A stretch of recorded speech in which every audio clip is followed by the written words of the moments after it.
ხეობაში მდებარე სასტუმროს და ბიზნესის ხმას მოგასმენინებთ და ჩვენთან ერთად ახლა არის In Hospitality-ის კომერციული დირექტორი ნინა გაჩეჩილაძე. ნინა, მოგესალმებით. ძალიან დიდი მადლობა თქვენი დროისთვის და აი ამ აქტიურ პერიოდში სასაუბროთ მოსვლისთვის. მადლობა თქვენ. ცხელი სეზონია თქვენთვის და აქედან გამომდინარე. მადლობა თქვენ მოპატიჟებისათვის. ნინა, მინდა რომ რაღაცნაირად სანამ შევაჯამებდეთ წელს და In Hospitality-ის შედეგებზეც ვისაუბრებდეთ ამ კუთხით, როგორ დაიწყო 2025 წელი ბაკურიანისთვის და ბაკურიანი არის თემა და ჩავშლით ახლა რატომ? იმიტომ რომ ალბათ თქვენთვისაც არ იქნება ეს უცხო ხო რაღაც სოციალური ქსელი ფაქტობრივად მოიცვა ბაკურიანის თემამ და ჯერ თქვენ შემთხვევაში თქვენს მაგალითზე ტურისტების ნაკადი, ადგილობრივი მოგზაურების წილი უფრო დიდია თუ რა ხდება ახლა დატვირთულობის კუთხით? სასტუმრო ბაკურიანი ინის შემთხვევაში მოგეხსენებათ, რომ მისი პიკური სეზონი, ეს რაც არ დადაგებსაც ემთხვევა, იწყება 29 დეკემბრიდან და გრძელდება 7 იანვრის ჩათვლით. ჩვენთვის ამ წელს დატვირთულობის თვალსაზრისით დიდი განსხვავება არ ყოფილა, გამომდინარე იქიდან, რომ შარშან წელსაც სწორედ ამ პერიოდში სრულად ვიყავით დატვირთულები, რაც უკვე ფაქტობრივად 100%-იან დატვირთულობას გულისხმობთ. დიახ, ეს გახლავთ 29 დეკემბერი 7 იანვრის ჩათვლით. ეს პიკური პერიოდი ფაქტობრივად გავიარეთ და საკმაოდ წარმატებით, რაც შეეხება უფრო მანამდე პერიოდს, დეკემბერს თუ შევეხებით, მიუხედავად იმისა, რომ იყო რიგი გაუქმებები მიმდინარე მოვლენებებიდან გამომდინარე, დაახლოებით 15%-იანი ზრდა მაინც დაგვიფიქსირდა, რაც ეს ეხება უშუალოდ დეკემბერს? უშუალოდ დეკემბრის თვე მაქვს მხედველობაში, დიახ. განსხვავება რაც იყო სტატისტიკაში, ეს გახლავთ ის, რომ არაორგანიზებული ტურიზმი გაზრდილია, რაც ნიშნავს იმას, რომ ციფრული არხებიდან მიღებული ჯავშნების რაოდენობა ფაქტობრივად გასამაგებულია. გარდა ამისა, ბევრად აქტიური იყო შიდა ბაზარი, რომელიც თქვენ ახსენეთ, ჩვენი მოსახლეობა მყავს მხედველობაში. ქვეყნებსაც მე ალბათ უფრო დეტალურად შევეხები. მათ შორის აი მარა აქტიურობაში და რაღაც არაორგანიზებულობაში საუბრობს ხოლმე სექტორი აქტიურად ბოლო წუთის ჯავშნებზე და რაღაცა გეგმა, როდესაც არ არსებობს და ამ მხრივ ცოტა ისეთი სიტუაციაში ვარდება კერძო სექტორიც. ესეც ხომ არ იყო, ასე ვთქვათ, რაღაც კონკრეტული ბაზრების მხრიდან ეს რაღაც турბულენტობა. როგორც აღნიშნე, წელს გაყიდვები უფრო გვიან დავხურეთ, ანუ ბოლო წუთის ჯავშნები უფრო იყო შედარებით გასულ წელთან. შარშან 5 დეკემბერს ჩვენ უკვე ამ პერიოდის გაყიდვები დახურული გქონდა. თუმცა ორგანიზებული ტურიზმი, ანუ ისეთი ტიპის სტუმრები კურორტზე, რომლებსაც ძირითადად ტურისტული კომპანია უკეთებს ჯავშნას, იყო გაცილებით მეტი. შესაბამისად, წინასწარი ჯავშნები მეტი იყო. რაც შეეხება თვითონ ახლა 2024 წლის დეკემბრის თვეს, როგორც აღნიშნე, ბოლო წუთამდე მიდიოდა გაყიდვები და მოგეხსენებათ. მათ შორის დეკემბერშიც იყო? კი.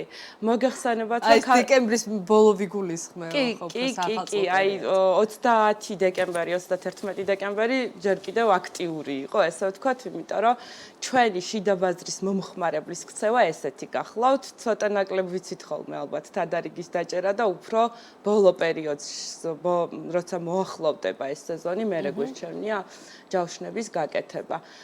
თუმცა როგორც აღნიშნე, სასტუმრო სრულად იყო ნამდვილად დატვირთული და ამ პიკურმა პერიოდმა ფაქტობრივად უკვე გაიარა, რადგან ტენდენციები შენარჩუნებულია, თუმცა საფასო პოლიტიკის თანახმად ბევრად უფრო ნაკლებია ფასი 7-დან უკვე 15 იანვრამდე, სადაც ესევე ძალიან მაღალია დატვირთულობა და 15 იანვრიდან ცოტა სხვა მოცემულობის წინაშე ვდგებით. ხო, ჩემპიონატის მოლოდინშიც ხარ თამასობაში და ეს ეფექტის რამდენად იგრძნობა ახლა უკვე ჯავშნებიდან გამომდინარე? ჩემპიონატი მოგახსენებათ, რომ თებერვალში გეგმება, ეს გახლავთ 9-16 რიცხვები. თუმცა ერთი თვეც არ არის დარჩენილი. ზოგადად მსგავსი ტიპის პროექტები მოგახსენებათ, რომ ძალიან კარგ გავლენას იქონიებენ იღებს ხოლმე განსაკუთრებით განთავსების ობიექტებზე, გამომდინარე იქიდან, რომ იმ ქვეყნის წარმომადგენლები, საიდანაც ასეთი ტიპის ღონისძიებაში იღებენ მონაწილეობას, უფრო მეც გებულობენ ამ ქვეყანაზე, ცნობადობა იზრდება, ხო, რიჩი მეტი აქვს და დაინტერესებაც ბუნებრივია, მერე უფრო მაღალი არის კურორტის მიმართ. მოლოდინები ბუნებრივია, რომ ჩვენც ანალოგიურად გვაქვს, რომ უფრო დატვირთულები ვიქნებით, ვიდრე შარშან აღნიშნულ პერიოდში, თებერვალი მაქვს მხედველობაში და წინასწარი ჯავშნებიდან გამომდინარე, შეგვიძლია ვთქვათ, რომ დაახლოებით 10-15%-იან ზრდას ველოდებით ესევე თებერვლის თვეზეც. რამდენად დიდი უკვე დატვირთულობა იმ პერიოდში წინასწარი ჯავშნებიდან გამომდინარე, თუ თქვათ ძირითადი აქცენტი მაინც კეთდება ხოლმე თვის მიწურულზე. აი როგორც ეს დეკემბრის თვე მოგვაჩვენა პრინციპში. კეთილი თებერვალს რაც შეეხება დაახლოებით 30%-იან დატვირთულობას აჩვენებს და ეს დამოკიდებული არის როგორც აღვნიშნეთ იმ მიზნობრივი აუდიტორიის ქცევაზე, რამდენად ბოლო წუთს ჯავშნის და ვიცით რომ საუდის არაბეთის ქვეყნებისთვისაც ძალიან საინტერესო გახდა ბაკურიანი ბოლო წლების განმავლობაში და მათ ნამდვილად ახასიათებს აი ეს ბოლო წუთის ჯავშანი. შესაბამისად თებერვლის მოლოდინები ხო წინასწარ, როდესაც 30%-ია დაჯავშნილი სხვა ქვეყნებიდან და ვითვალისწინებთ სხვა ტიპის დინამიკასაც, უკვე ძალიან პოზიტიურია.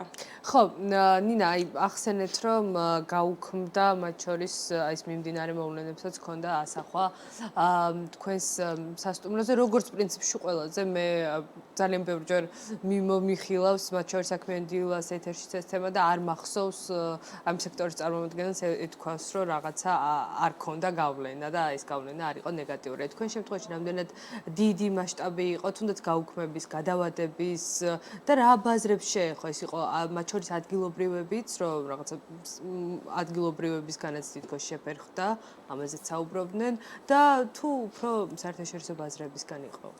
გაუქმებები ნამდვილად იყო მასშტაბს რაც შეეხება არ იქნებოდა ეს მთლიანი მოცულობის 5%-ზე მეტი ძირითადად იყო ისეთი ტიპის ჯგუფები და ევროპის ქვეყნებიდან ესტონეთი, პოლონეთი, რომლებმაც ხო აი დაგეგმილი ჩვენ რასაც სერიებს ვეძახით ესეთი ტიპის ჯავშნები გააუქმეს.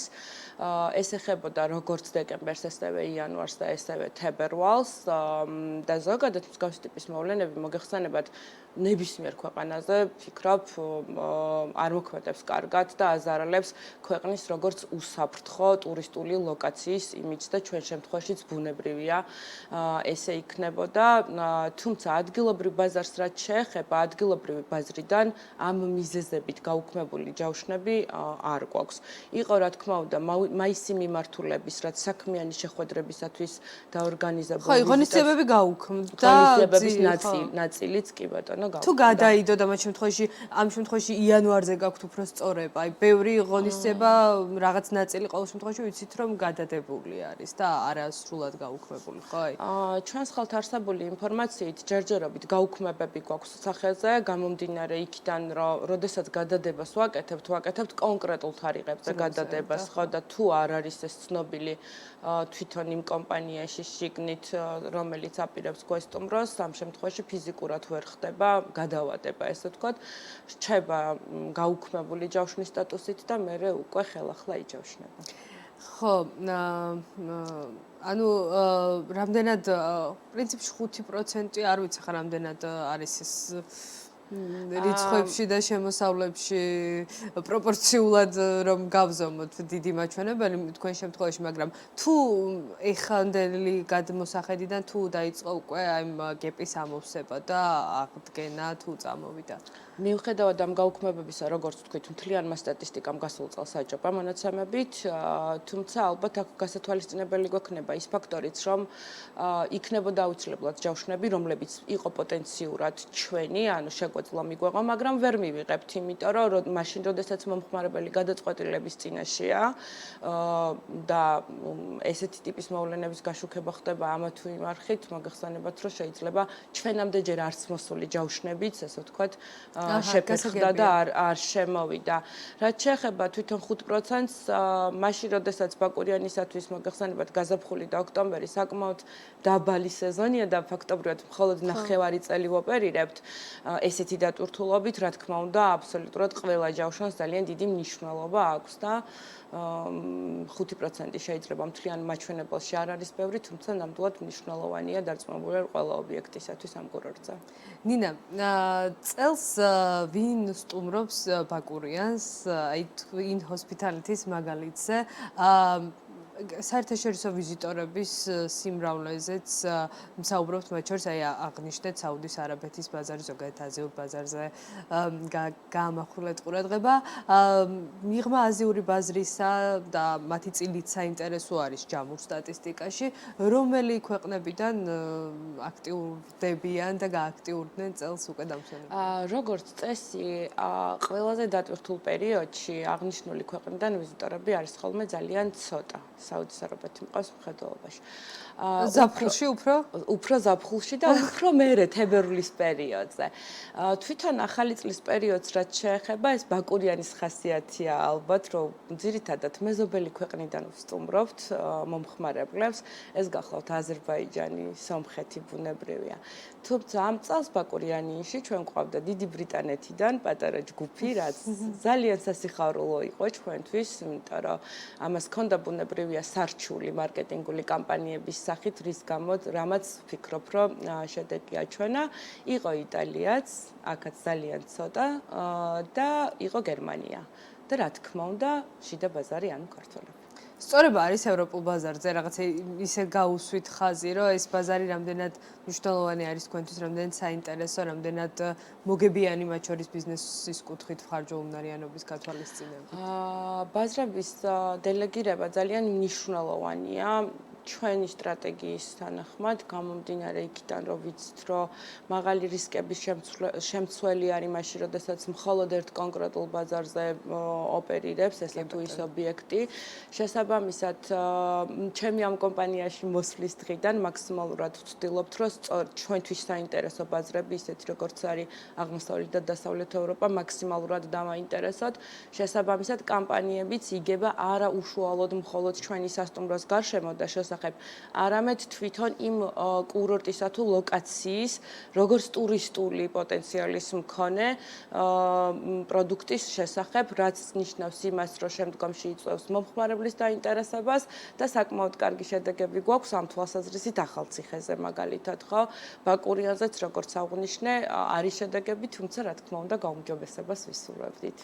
ხო, აი რა გეგმები გაქვთ უკვე მოაზრებული, მაგრამ სანამ გეგმებზე გადავიდოდეთ, მინდა რომ ეს თემაც ამოვწუროთ. საცობები, გზების პრობლემა, მოუწესრიგებელი, არ ვიცი, ინფრასტრუქტურულ ნაწილში, რაზეც საუბრობდა აქტიურად მომხმარებელი, მათ შორის სოციალური ქსელი, არ ვიცი, მედია საშუალებებით გადმოიცემოდა ეს ამბები. აი, რა ხდება თქვენ, არ ვიცი, თვალსაჩინოში, რა პრობლემები აისახა და მათ შორის თუ არის უკვე დამსვენებლებისგან იგივე კითხვები წამოსული, რომ პრობლემებთან დაკავშირებით. მოგეხსენებათ, რომ ბაკურიანი ზოგადად მიუხედავად იმისა, რომ საკმაოდ დიდი კურორტია, ბოლო წლების განმავლობაში საცობების თვალსაზრისით გამოირჩევა მithumedes ახალი წლის პერიოდში. საკმაოდ დატვირთულია ხოლმე ეს გზები, რაც ალბათ კურორტზე ბევრი ვიზიტორის ვიზიტით არის განპირობებული და როგორც აღნიშნე, არაორგანიზებული ტურიზმი, ვფიქრობ, რომ რადგან ჩვენთან ესე იყო გაზრდილი, ზოგადად კურორტზეა გაზრდილი, ესეთი ვიზიტის დროს მოგეხსენებათ, რომ მომხმარებლები ძირითადად თავისი ავტომობილით გადაადგილდებიან. შესაბამისად, იქნებოდა კიდევ ერთი ტრიგერი, რამაც შესაძლებელია მასშტაბი რეალურად უფრო გაზარდა, ვიდრე ეს იყო გასულ წლებში და უფრო ნათელი გამოჩნდა. გარდა ამისა, როგორც აღნიშნე, მეზობელი ქვეყნის სტუმრები სტუმრობენ ამ პერიოდში, ისეთი როგორც არის აზერბაიჯანი, სომხეთი და ვიცით, რომ სახმელეთო საზღვრებით უფრო სარგებლობენ და ძირითადად აზერბაიჯანთან ცოტა. ხო, აზერბაიჯანი კი გეთანხმებით. კი. ვერ. თუმცა სომხები ვიცით, რომ თავისი ტრანსპორტით უფრო მოდიან და შესაძლოა ესეც ყოფილიყო კიდევ ესე ვთქვათ ერთი დამატებითი ფაქტორი, რამაც გამოიწვია. საცობები მეც რამდენადაც ვნახე ნამდვილად იყო და ვფიქრობ, რომ იქნება შესაბამისი გადაწყვეტილება მიღებული იმისათვის, რომ ამისაგან განიმუხტოს კურორტი და უფრო ანუ ინფრასტრუქტურა წესრიგშია თქვენი გადმოსახედიდან. კურორტი დღითი დღე ვითარდება. ამას ვფიქრობ, რომ ყველა ვადევნებთ თვალს. აღსანიშნავია ისიც, რომ იხსნება ახალი ტრასები და სხვადასხვა ტიპის მომხმარებლისთვის არის საინტერესო უკვე თვითონ ბაგურიანი. რაც შეეხება სხვა ინფრასტრუქტურულ, ესე ვთქვათ, ფაქტორებს, ვიცით, რომ გაიხსნა პარკი, უფრო განვითარების ეტაპზე დგას და შესაძლოა, რომ ამ განვითარების გზაზე თანმდევი პროცესები იყოს ის, რაც ჩვენ ვიხილეთ და იმედი მაქვს, რომ მალე მოგვარდება. ხო, და რა მოლოდინი გაქვთ უკვე 2025 წელთან დაკავშირებით გეგმები რა არის მოკლედ შევაჯამოთ 1 წუთი გვაქვს დარჩენილი. ახლა მომავალში ვგეგმავთ, რომ დავამატოთ ტურები ტაბაწყურის მიმართულებით. პირველად გავაჟღერე ეს თქვენთან, რაც ძალიან საინტერესო პროდუქტი იქნება, ვფიქრობ, ჩვენი მომხმარებლისათვის, ცოტა მეტ ექსტრიმს შევიტანთ, ესე ვთქვათ. თვითონ 2025 წელს რაც შეეხება, ეხა სასტუმროში. როდიდან ჩაიშვება შეგვიძლია ვთქვათ? სეზონი მაინც. იანვრის 20 რიცხვიდან ფაქტობრივად მზა პროდუქტზე ვსაუბრობთ, უკვე იქნება ხელმისაწვდომი. სულ რამდენიმე დღეში. სულ რამოდენიმე დღეში, კი. უნდა მოგმართონ in hospitality-ს ბაკურიანი ინის საკონტაქტოზეც თუ განახორციელებენ ზარს თუ გააგზავნიან ელფოსტაზე შესაბამის მოთხოვნას დაუბრუნდებით აუცილებლად პასუხით და გავაკეთებთ ორგანიზებას. ამასთანავე ხას გავუსვამდი იმას, რომ სასტუმრო რეინვესტირების პროცესშია. ფაქტობრივად ყველა ნომერში გამოიცვალა ისეთი ტიპის ინვენტარი, რომელიც გვერდსწელია ფუნქციონირებს ბუნებრივია საჭიროებდა. აქვე ამენითების თვალსაზრისითაც ისეთი როგორიც არის ხალათი, პირსახოცი, მათ შორის ინვენტარში ფარდები სრულად შეიცვალა. ამ პროცესებს ბუნებრივია ვაგრძელებთ. ვცვლით საოპერაციო პროგრამას, რომელიც უკვე ოპერა იქნება, რაც დაგვეხმარება იმაში, რომ უფრო სწორი გათვლები, ბიზნეს გათვლები გავაკეთოთ, მეტი სწორი სტატისტიკა გქონდეს და შესაბამისად უფრო რელევანტური, ესე ვთქვათ, მარკეტინგული კამპანიები ვაწარმოოთ. და გარდა ამისა, თებერვლის პირველი ნახევრიდან იწყება სტაფის დიდი მასშტაბით გადატრეინინგება, რაც მოგვცემს სახეზე ბევრად უფრო ხარისხიან მომსახურებას და კმაყოფილ მომხმარებელს. ძალიან დიდი მადლობა, ნინა, წარმატება თქვენ იმ მიმართულებებით, სადაც ოპერირებს in hospitality და მეტი სტუმარი, მეტი საინტერესო ბაზარი თქვენს ანგარიშზე და მოვიკითხავთ შემდეგ აუცილებლად გადავხედავთ აი ამ შედეგებს 2025 წელს როგორ დახურავთ. ნინა გაჩეჩილაძე, in hospitality-ს კომერციული დირექტორი ჩვენთან ერთად.